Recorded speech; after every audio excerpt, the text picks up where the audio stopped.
36 మందిని చంపేశారు, శాంతి భద్రతలు సమస్య ఉంది, రాష్ట్రపతి పాలన పెట్టాలా.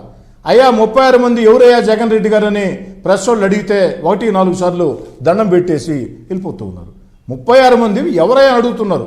ఒక మాజీ ముఖ్యమంత్రి ప్రతిపక్ష హోదా లేకున్నా ప్రత్యర్థి పక్షం తెలుగుదేశం జనసేన కూటమి తర్వాత ఏదైతే బీజేపీ కూటమి 11 స్థానాలు నీకున్నాయి, ఒక మాజీ ముఖ్యమంత్రివి, అంతకుముందు ప్రతిపక్ష నాయకుడివి, ఎంపీగా పనిచేసావు, ఒక పార్టీ రాష్ట్ర అధ్యక్షుడివి, ఒక మాట చెప్పినప్పుడు విశ్వసనీయత ఉండాలా, విలువలు ఉండాలా.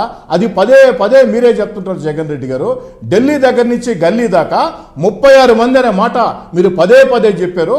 మీరు ఆ 36 మంది పేర్లు ఎందుకు బయట పెట్టడం లేదు అంటే మీరు చెప్పింది అబద్ధమనే కదా. ఒక పక్క చంద్రబాబు నాయుడు గారేమో అనేక రకాలుగా ఆదేశాలు ఇచ్చి, అటు పోలీసులకు ఆదేశాలు ఇచ్చి, ఎమ్మెల్యేలు ఎంపీలకి మంత్రులకు ఆదేశాలు ఇచ్చి, రాష్ట్రంలో ఎక్కడా కూడా రాజకీయ హింసకు పాల్పడవద్దు అని చెప్తూ ఉంటే జగన్మోహన్ రెడ్డి గారు దాన్ని కూడా అలసుగా తీసుకుంటూ ఉన్నారు. దీన్ని కూడా ముఖ్యమంత్రి గారు ఒకసారి ఆలోచన చేయాలని చెప్పి కూడా కోరుతూ ఉన్నారు. సో ఇక్కడ ఇంకొక పాయింట్ ఏంటంటే, మీరేంటి పెనాల్టీలు వేస్తున్నారంట అక్రమాలకు పాల్పడిన వాళ్ళకి, అది మైనింగ్ కావచ్చు, ఇసుక కావచ్చు,